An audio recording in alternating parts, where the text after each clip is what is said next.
Good morning, you guys. I really dipped out on the 35 things I've learned by 35. I'm really sorry, but things got really busy. So we're back. That actually leads me into my first thing for this video. Just a lot about priorities. I've learned it can wait. Old me would have stressed and said, I said I was going to do this video series. I was going to do it before I turned 35. I was so busy. I was stressed out of my mind and I wanted to spend time with my family too. So I prioritized my mental health, my time with my family. And I said, you know what? I'll do it next week.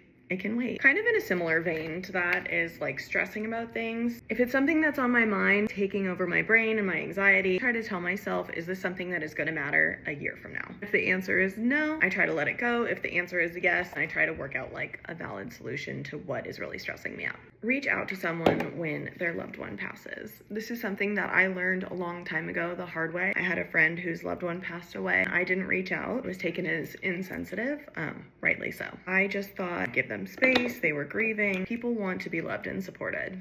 And now that's the first thing that I always want to do is love and support them. I married a finance guy, so budgeting is a huge one. Back in our early 20s when we were pinching every single penny, we used to have this system where we would pay off all of our bills. We would take how much money we had and then we would divide it by the number of days in our pay period. And we would kind of use that as a guide for how much money we could spend per day. And we would communicate every single day, pretty much every single dollar that we would spend. That was for food, gas, groceries, that was everything. Next day, we relook at the account, redivide it out, figure out the new budget per day. Not so much me, but more so Jake. We also really learned the importance of how to utilize points on credit cards. We used to use them to clothe the kids mostly through Old Navy. We'd use the credit card, get the points, pay it off, and then I would stack their rewards on top of their 40% off sale. Hundreds of dollars of clothes for $4. Couponing masterpiece. I was so proud. Now we take the same method and just apply it towards flights. My favorite cookie baking hack is that right when you think there's one more minute left on your cookies, that's when you pull them. You continue to let them cook on the sheet, perfectly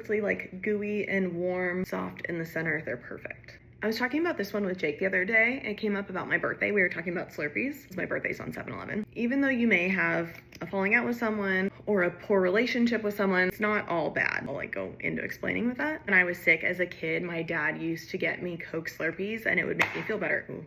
It was my comfort. It's a really good memory that I have with him. Even though that our relationship is strained and it's a really not good situation there are still a few fond memories that I have. I don't know.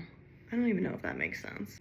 I just got emotional and all my shit jumbled in my brain. But it makes sense to me. Take big risks. It's really scary, but if you don't, you're never gonna progress in life, And you're gonna fail and fall flat on your face, but you're also gonna succeed. It's really exciting and rewarding. Watch yourself work really hard for something and see the fruits of your labor. Do not settle in your life partner. You deserve someone that adores you, cherishes you, takes care of you. Also need to be that person for them. I got so lucky in Jake, and I just feel everybody deserves to have a Jake. You deserve a partner that will move mountains for you. And don't settle for anything less. Continuing to date your spouse is super important. One day those kids are going to grow up and they're going to get married and they're going to have their own spouses.